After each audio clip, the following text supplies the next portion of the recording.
যাক আলহামদুলিল্লাহ, এ বছরের জন্য, এ সিজনের জন্য এ লাস্ট জমিন। তো জমিনটা একটু ঘুরাই দেখায় কীভাবে কাটা হয়েছে। জমিনটা একদম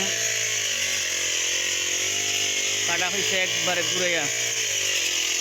এখন অল্প ধান বাকি রয়েছে সেন্টারে, চতুর্দিক ঘুরাইয়া ধানটা কাটা হয়েছে। আলহামদুলিল্লাহ, ধানটা কাটাও সৌন্দর্য হয়েছে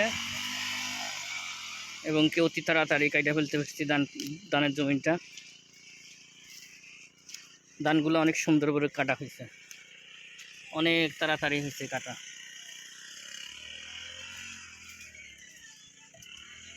একদম রিল্যাক্স।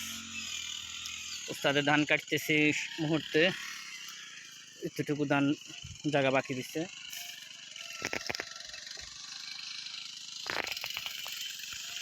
অল্প জায়গা বাকি দিচ্ছে আমার। দেখ, আর 5 মিনিট সময় লাগবে ধানগুলো কাটতে, 5 মিনিট সময় লাগবে। আলহামদুলিল্লাহ, যতটুকু কাটছি ধান, আল্লাহর দরবারে লাখ লাখ শুকরিয়া।